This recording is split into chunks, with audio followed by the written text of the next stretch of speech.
It's our purpose to bring to bear the principle of common sense and rational discussion to the issues of our day.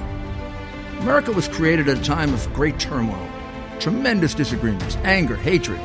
There was a book written in 1776 that guided much of the discipline of thinking that brought to us the discovery of our freedoms, of our God-given freedoms. It was Thomas Paine's Common Sense, written in 1776, one of the first American bestsellers, in which Thomas Paine explained by rational principles the reason why these small colonies felt the necessity to separate from the gigantic Kingdom of England and the King of England. He explained their inherent desire for liberty, freedom of religion, freedom of speech, and he explained it in ways that were understandable to the people, to all the people, not just to the educated upper class. Because the desire for freedom is classless. The desire for freedom adheres in the human mind and in the human soul. Today we face another time of turmoil, of anger, and very, very serious partisan division. This is exactly the time we should consult our history. Look at what we've done best in the past and see if we can't use some of that to help us now. We understand that they created the greatest country in the history of the world, the greatest democracy, a country that has taken more people out of poverty than any other country on earth. They weren't perfect men and women, and neither are we. But a great deal of the reason for America's constant ability to self-improve is because we're able to reason, we're able to talk, we're able to analyze. We are able to apply our God-given common sense. So let's do it.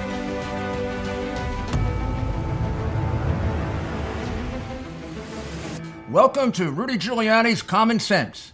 This episode is, for me, a very frustrating one because it indicates that our government doesn't seem to care about taxpayer money and large amounts of it. A couple of months ago, and then a few weeks ago again, I emphasized that there is altogether $5 billion in unaccounted for foreign aid that went to the Ukraine in a 3-year period during the Obama administration. $3 billion at least of that money, at least, is American money. Well, the Obamas covered it up for a couple of years. It finally was given to me in December of last year, and I put it out immediately. That was the response of our deep state, or non-state, or whatever you want to call it. And then, a week or two ago, we did two episodes, one with Mr. Durkash and one with Mr. Teleshenko, indicating that that money was unaccounted for. Some of it was just unaccounted for. Some of it was stolen. Some of it was laundered. Some of it was part of kickback. Some of it was for political purposes. In fact, most of it was for political purposes, going to solely left-wing groups directed by the embassy. And so far, nobody has asked questions about it. They are covering up. They're covering up like they're covering up Biden and the enormous crimes that he committed there and the tremendous millions he took out of there. Because if you just let one piece of this open up, Mr. Teleshenko testified recently, this whole thing is going to blow up on the Democratic Party because what they were doing in Ukraine is shameful and an indication of just how corrupt the party has become. Listen to Teleshenko, just so you're reminded of it. There's a lot of people, if this case gets uncovered the real way, a lot of people are going to go down. So what does this all go to? This all goes back to a report that was issued by the Accounts Chamber.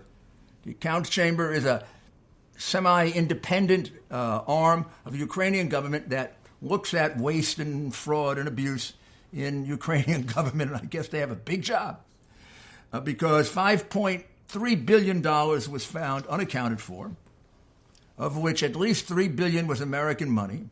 There are a whole host of reasons for the unaccounted for. I mentioned them earlier: theft, laundering, just no records ever submitted, no evidence of the money ever reaching the place it was supposed to go to, the money being kept by an NGO and not turned off. Many reasons.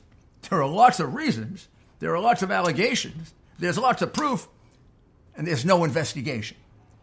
Not the fault of the Ukrainians, and this is the most shocking part of all.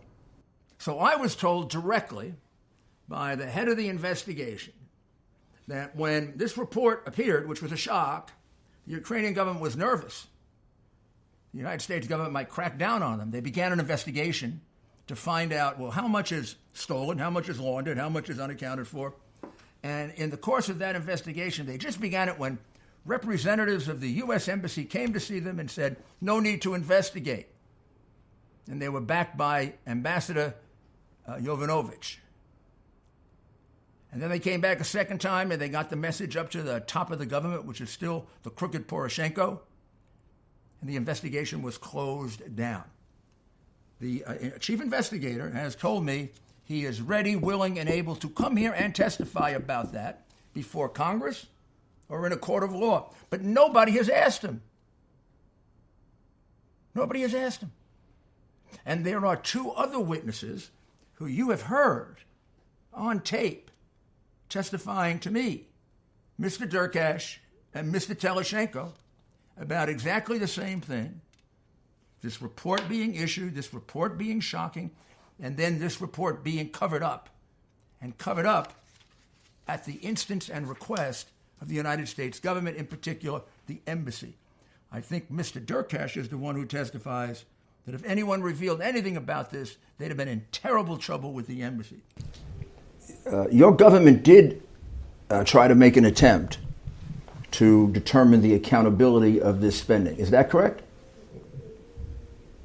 What was established? The police? В каком-то виде. Эта история была, попытки были расследовать полицией, но когда... Yes, it is. So they tried to investigate this case during the Ukrainian police. Когда я и другие депутаты When задают he's вопросы and на other эту тему, member of parliament asking this question, никто не хочет связываться. nobody wants to looking for any response. Nobody wants Все говорят, что опять to be involved in this investigation because everybody declare будут проблемы. we're going to have some problem with the visa issue. We're going to have some huge pressure from United States Embassy. And did the United States Embassy interfere in this process? Это открытая информация. Yeah, this is public information. How often did the embassy interfere and prevent any kind of investigation? Was that pretty regular?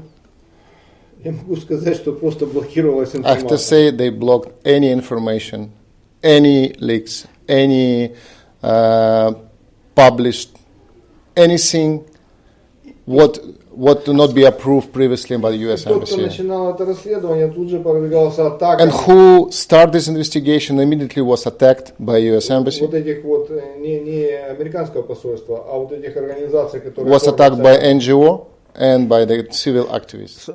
So you say to yourself, with these three witnesses who are willing to come here and testify under oath, and with all the phony hearings we've had, with hearsay witnesses, I heard this, and then I heard that, then I heard this, I heard that, and I heard this, but I never really heard anything. We got three witnesses who heard it, who heard the American embassy and American representatives oddly, strangely, corruptly trying to obstruct an investigation of $3 billion of your money being wasted. And that doesn't belong in an American court? That doesn't belong before committees of the Congress instead of this made-up impeachment coup nonsense? What is wrong with the Democratic Party? How bad has it become? Well, they're ready, willing, and able to come here. This is money, U.S. taxpayers' money. This is all, $3 million of this. $3 billion. Right. I can't even comprehend the amount. $3 billion of this is American taxpayer dollars, Yeah, right? Taxpayer and other European taxpayers' money.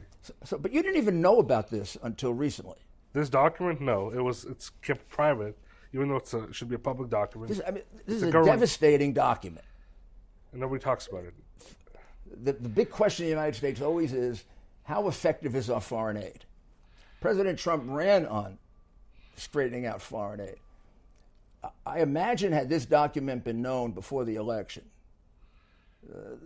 Trump would have won by 3 more percent or 4 more percent. I mean, because it would prove what Trump had always been saying, that our foreign aid, we got to be careful about it because it isn't going to help the people. No. A lot of it is being diverted for private purposes. Yes. So there are many, many cases here to be investigated. But when it came out, it wasn't investigated, right? No. It was covered up. The police covered it up, and because they were pressured by the U.S. Embassy in Kiev. Yes, I spoke to one very, very distinguished gentleman, Mr. Kuliak, I can say that, who says that they were pressured twice not to go forward with this, and then finally the president said, drop it. Even though this is an official document from a body which is part of the government, which is a constitutional body which controls basically all the budgets in Ukraine and coordinates how the funding is being spent, and nobody talks about it. So they didn't want it to go forward. The embassy didn't, because they're implicated in this, aren't they? They're the ones who decide which NGOs get the money. Yes. And they give it to their pals. Yes. And their pals are all left-wing. Liberal, left-wing, pro-Soros, Not a pro-Democrat. penny to a moderate or conservative group. If you're a conservative, you're not even welcome in the U.S. Embassy in Kiev right now.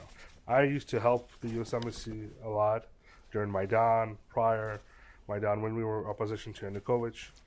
And after Maidan and when Trump was going for president, I showed my views to support President Donald Trump. And you were blocked from the embassy, saying we don't want to deal with it. And many other people. There's a lot. And in some cases, visas denied by the ambassador. Yeah, hundreds of people were blocked, and that's how the relationship between our countries start to soar.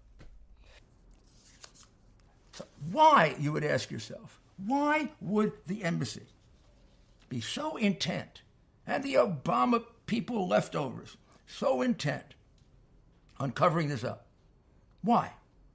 Well, it doesn't take a genius to figure out why. Because they're implicated in the wrongdoing. Because they're implicated in the corruption. Because they know how a lot of that $3 billion got misspent. You see, the money didn't come, as you might think, from the Ukrainian government, or to the Ukrainian government from the U.S. government.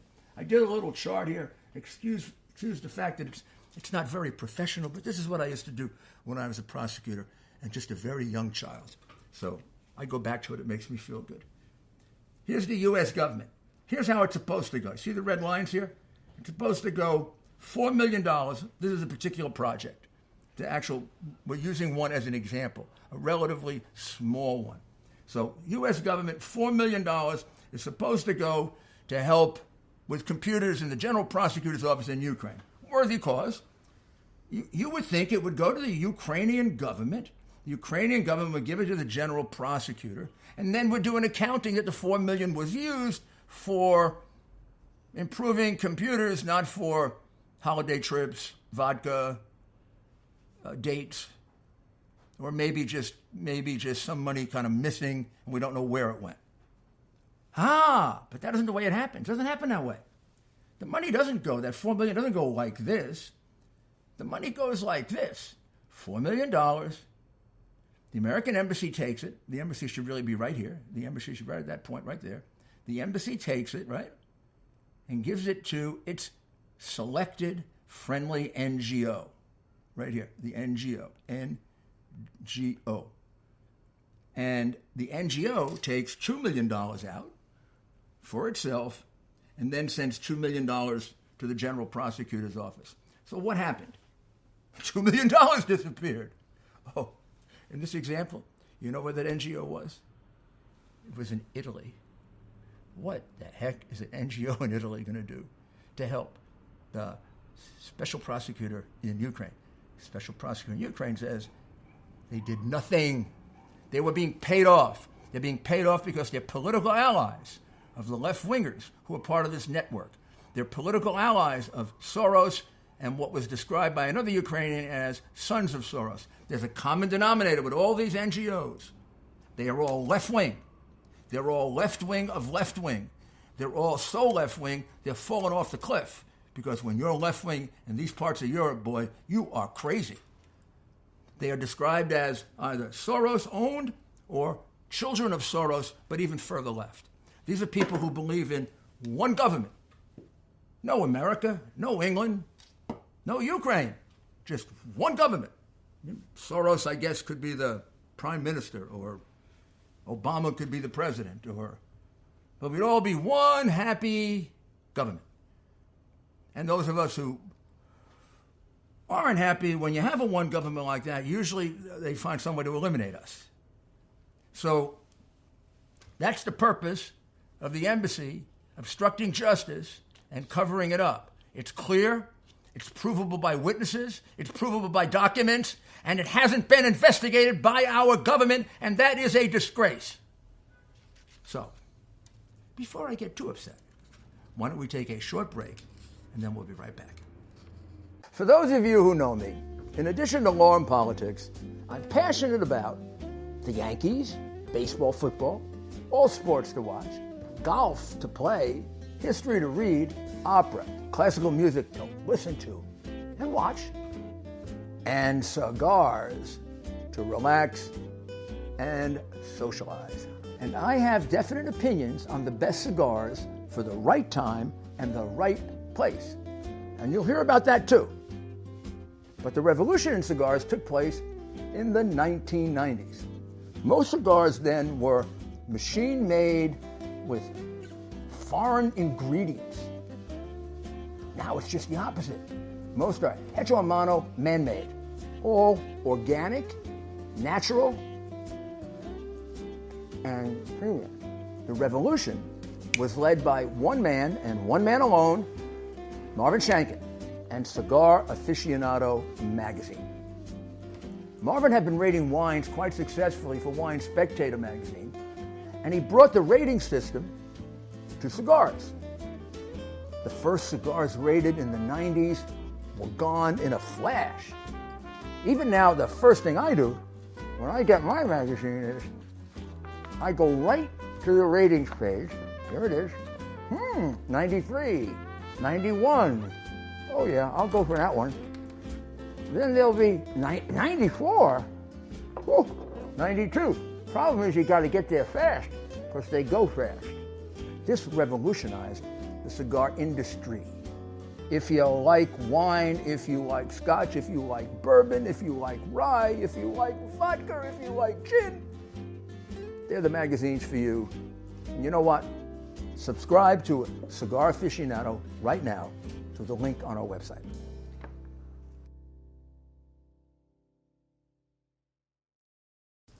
Welcome back on our trail of corruption in the Ukraine, which I'm afraid we're not going to be able to cover in the remaining time or in any amount of time. But we're going to give you an example.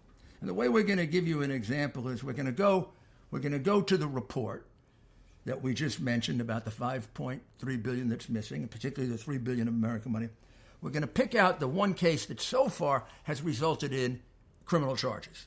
So, yes, this was covered up for 3 years, covered up by the American government who told the Ukrainians not to advertise it.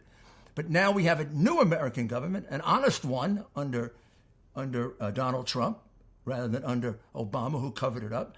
And we have a president of the Ukraine, not the crook Poroshenko, Biden's good friend, but we have a new president who's trying to straighten things out. So he begins an investigation of this obvious fraud. And he begins with one of the more horrendous cases. And interestingly, it involves associates of George Soros and two organizations in which George Soros has invested about half the money, along with the U.S., his partner, the U.S., and George Soros has a great deal of control. So very, very simply, because we went through this in more detail in an earlier episode, I just want to remind you of it because it leads to the other ones. This organization to help people with AIDS was established. It was called the Ukrainian Network for People with AIDS. The idea was for it to advertise, publicize, and to help buy medicines. It didn't actually do treatment of people with HIV/AIDS, but it bought the medicine. Very, very convenient. Person put in charge of it, so you can get an idea of what the intent was from the beginning, was a gentleman named Dmitry Sharembai. Dmitry Sharembai had qualifications for the job. He had been imprisoned 4 times for larceny.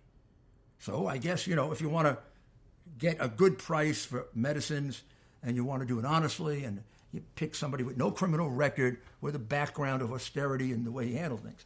If you want to cheat, steal as much as you possibly can, you go get an ex-convict who's demonstrated in the past that he's very good at it.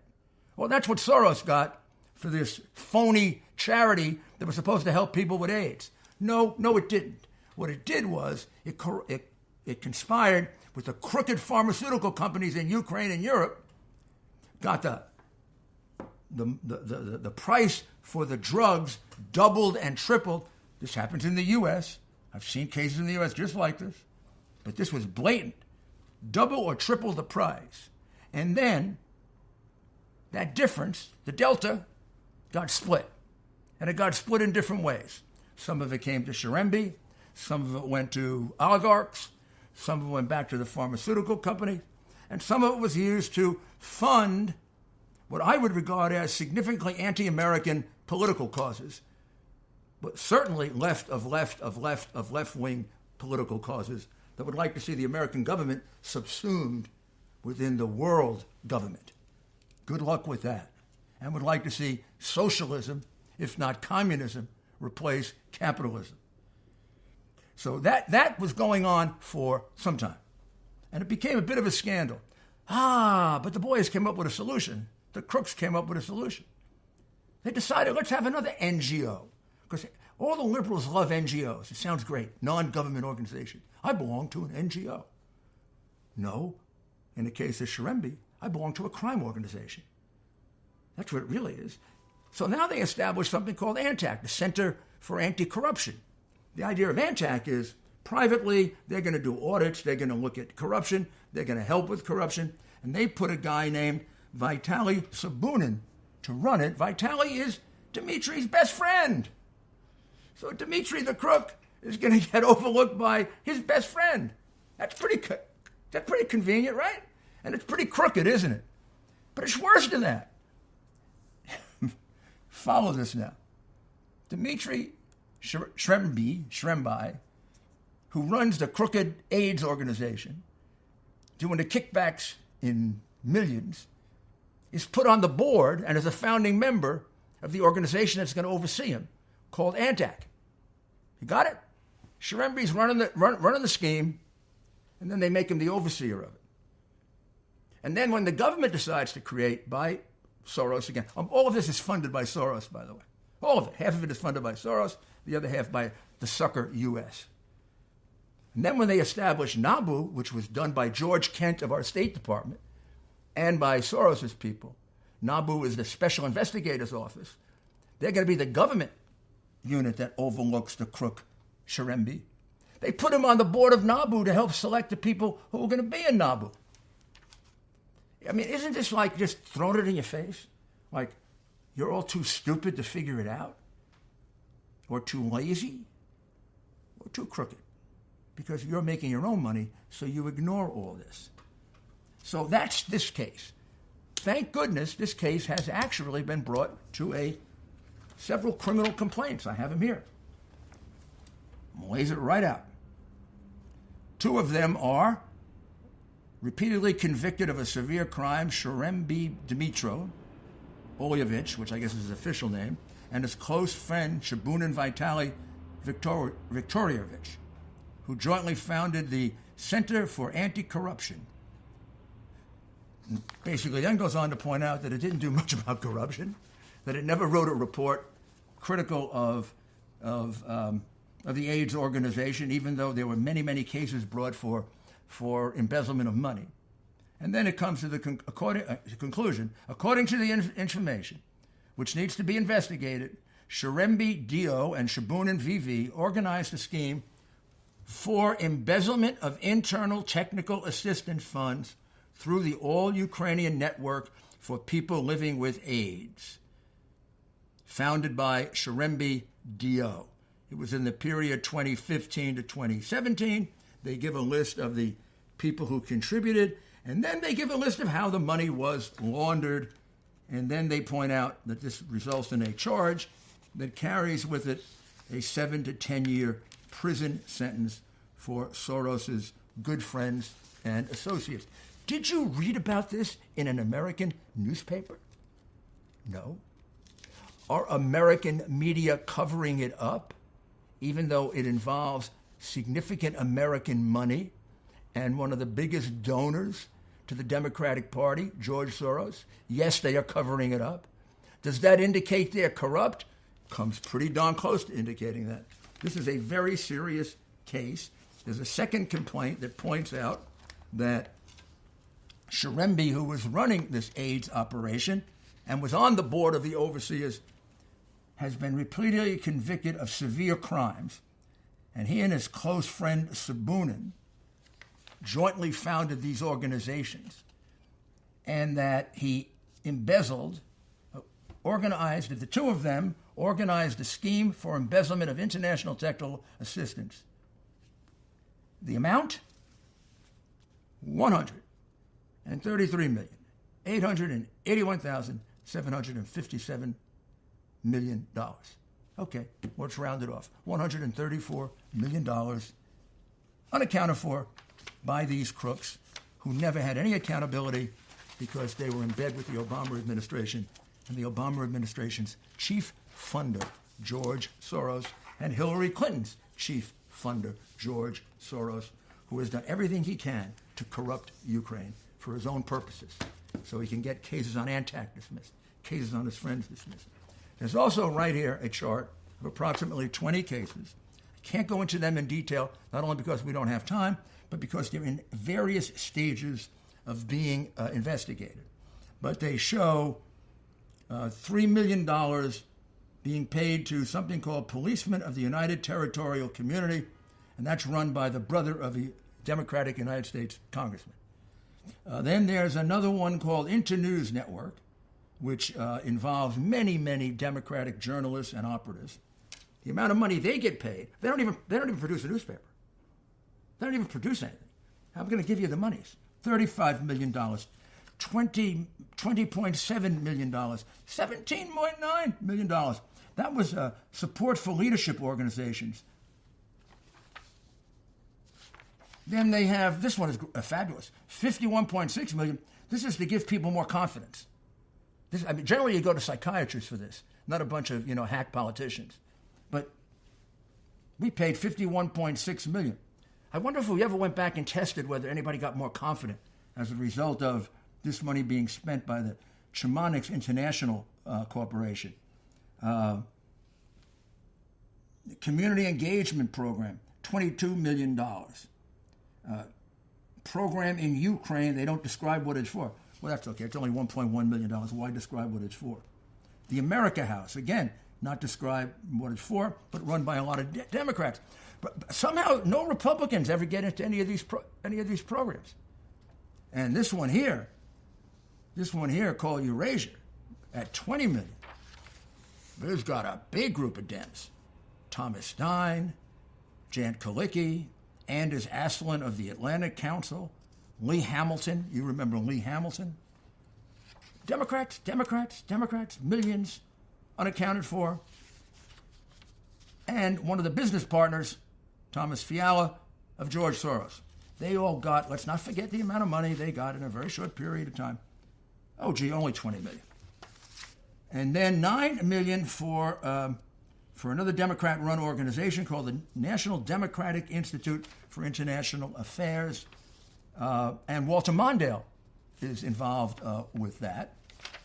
And then there's a lot of funding for the Atlantic Council, which is a very anti-Trump, anti-Republican organization. And I went through this carefully, and a couple of other people who work for Ann Esho of California and used to work for Pat Schroeder. You go on and you find Democrats, and we got about $200 million here that was distributed, including to make people happy, to improve their morale, with no test of whether their morale was improved or not. This is a joke. This is, when they investigate this, and they see all this money going just to Democrats and former Democrats and employees of Democrats for useless projects about which there never was any report. Hopefully they will be held accountable. So here's my plea. Here's my plea. My plea is that this get investigated. This is real. This isn't a Russian plot. The Russians didn't steal this money. The Americans and the Ukrainians did. And there's plenty of corruption in Russia, plenty to investigate there. But that doesn't mean you ignore the theft of our money. And let's face it, the Ukrainians who brought this to me are outraged. This was supposed to go to help people with AIDS. Half of it, if not more, went in graft. That's a sin. That's not just a crime. That's a sin.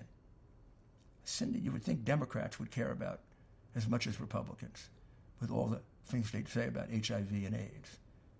But isn't it true they've always been hypocrites? Wasn't it President Bush who gave Africa more assistance for AIDS than anyone? And I can go on with a lot of other examples. This isn't an example. This is proof. One case on its way to a 7 to 10 year conviction for Soros's pals, 20 more right behind it. And as they become appropriate to discuss publicly, we will do so. And then we have one other blockbuster case that we're working on, and we'll bring that to you as soon as we can. This one I think will really shock you, and it's going to shake up the Democratic Party like this. Bunch of weasels. They are. When you fool around with the public trust, you're not worth anything. So thank you very much, and we'll be back very shortly. Thank you.